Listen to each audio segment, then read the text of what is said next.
We'll be going over IRS Form 8945, PTIN Supplemental Application for U.S. citizens without a Social Security number due to a conscientious religious objection. So this is a fairly infrequently occurring tax form.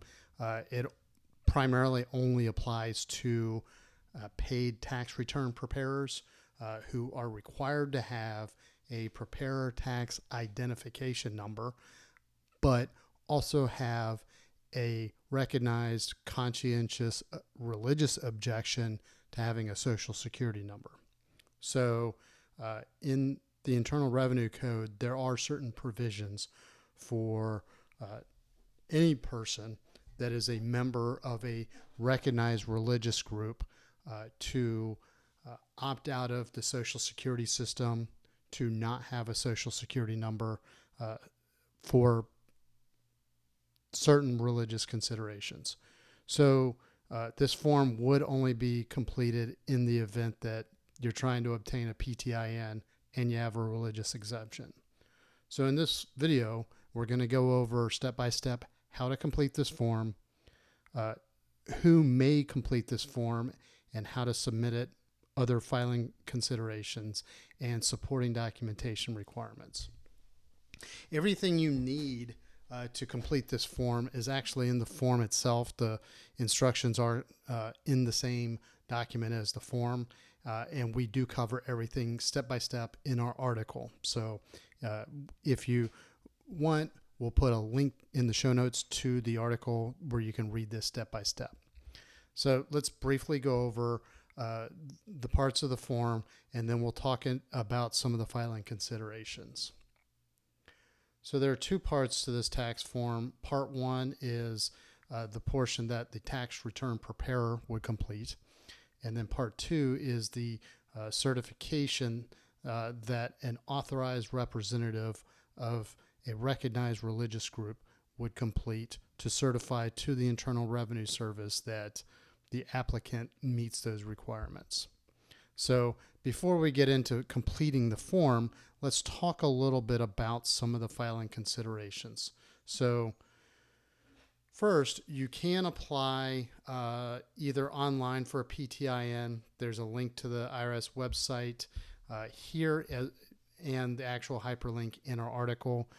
So if you were to apply for a PTIN, you can do that under the normal process, but you would also be required to mail IRS Form 8945 and your required supporting documentation to the address right here. So we put this in the article.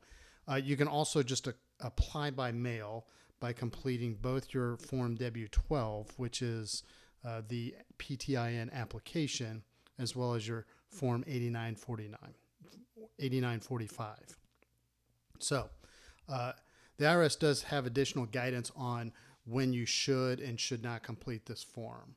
So you would not complete this form if you already have a Social Security number, if you're not a member of a religious group with a conscientious objection to obtaining a Social Security number, and you would not complete this form if you have an outstanding application for a Social Security number, Form SS5. So if you already have a Social Security number, you would enter that in your PTIN application. If you want a Social Security number, you would complete Form SS5. So we'll put links in the show notes to the resources we've created about all of these other forms, the W12, SS5, so on and so forth. You also would not complete this form if you were receiving Social Security benefits, if you have previously received Social Security benefits, or if any member of your family who would be eligible to has received Social Security benefits based on your earnings history. So you would not be eligible for this religious exemption. So in order to be recognized, your religious group must meet two requirements. the religious group must be conscientiously opposed to members applying for and receiving a Social Security number, and it has to have existed continuously since December 31st, 1950. So, and then there are supporting documentation requirements. You need to submit a document that verifies your identity, such as a photo ID, and a document that certifies your status as a U.S. citizen. So the form instructions contain a list of the required documents.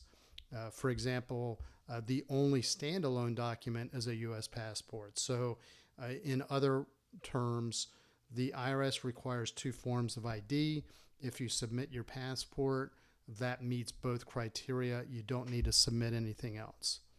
But if you were to submit a driver's license as your identity document, then you would need to submit your birth certificate or a copy, a voter registration card, or naturalization papers. So you would submit that you would include this in your mailing when you send your form 8945. You would either be required to submit your original documents, or you can have either a certified or a notarized copy of those documents. So we'll talk briefly about those documentation requirements. So an original document, you can submit it to the IRS. You don't need to provide a return envelope, and when your paperwork is processed, should be within 60 days, then the IRS will send all of your original documents back to you. And if they don't return it, then you can call the IRS. There are phone numbers here on the form instructions, as well as in our article, where you can reach the IRS to ask about your documents. However, you don't need to submit your original documents. You can submit either a certified document, which is certified by the original issuing agency. So, a certified copy of your birth certificate would be issued by the state health department that you were born in. So they would be recognized as an exact copy of the original document. It would contain an official seal, and all of those certifications have to be attached to the copies of those documents when you submit them to the IRS. They don't have to have a raised seal, but they usually have a stamp or some sort of an ink seal indicating that it's a certified document.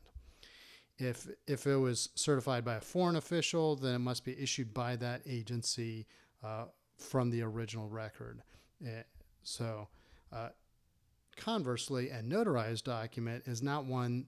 It's notarized by either a notary public, a military officer, such as a legal officer, or a judge advocate, general corps officer, a State Department employee, or an embassy employee, or a foreign notary that's legally authorized. So all notarized copies have to bear the notary mark and signature of the notary. They may or may not have a signature, but they'll have a stamp and usually a raised seal. So the difference in this is that if you submit a copy, either a certified copy or a notarized copy, the IRS instructions specifically say that they will not return copies of your documents. So they will return original documents, but not copies.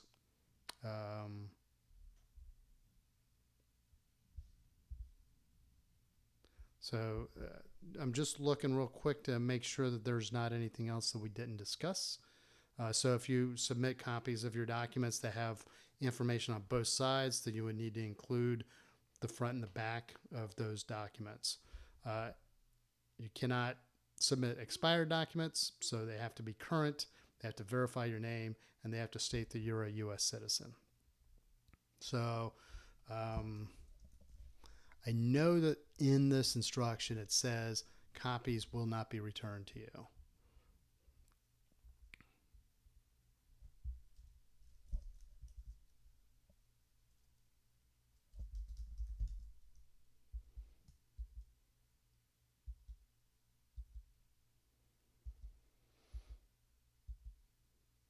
Here we go.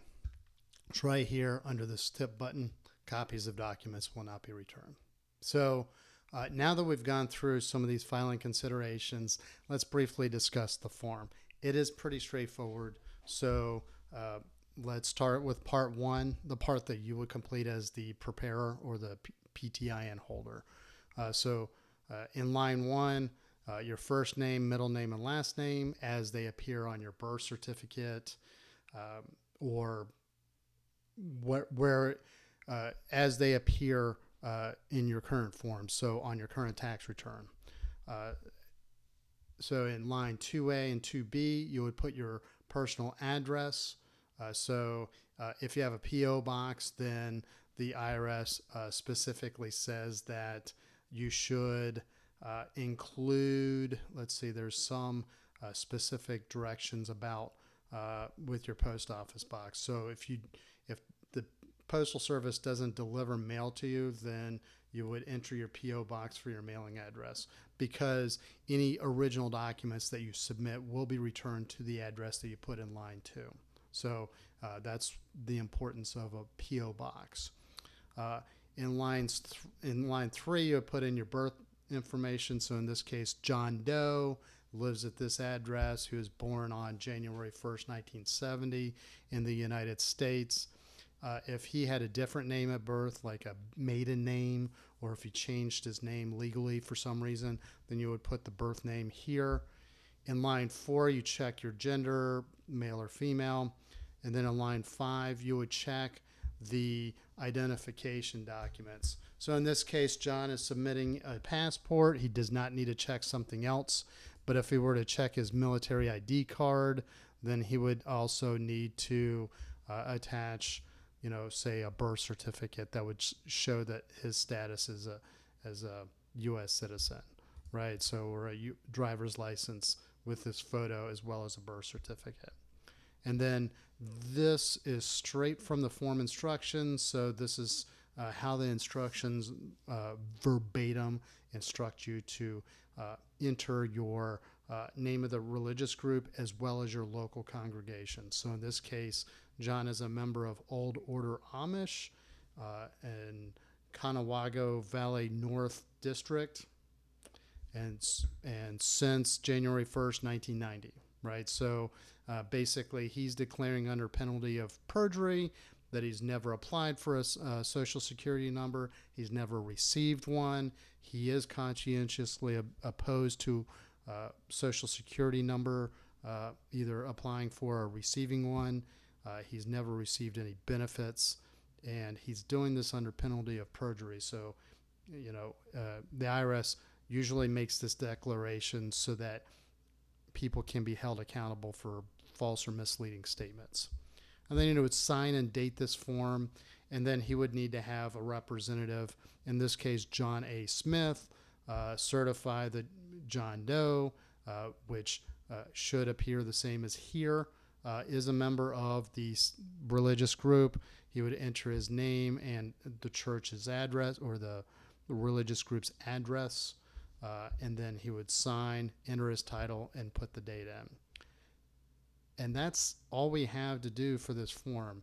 You submit it to the IRS mailing location, and with your original documents, your supporting documentation, you should receive that back within 6 to 8 weeks. But if you have not received anything from the IRS after 60 days, you can call to follow up. So that's all we have for this video. We break this down in a little bit more detail in our article, so we'll put the link in the show notes to that, as well as other articles and videos that we've created about some of the relevant tax forms that might be associated with this. So if you like our articles, please feel free to subscribe to our newsletter. If you like our YouTube videos, please subscribe to our YouTube channel. And if you have any questions or comments, or if there's a topic you'd like to see discussed in an upcoming video, please hit me up in the comments section. Thank you very much and have a great day.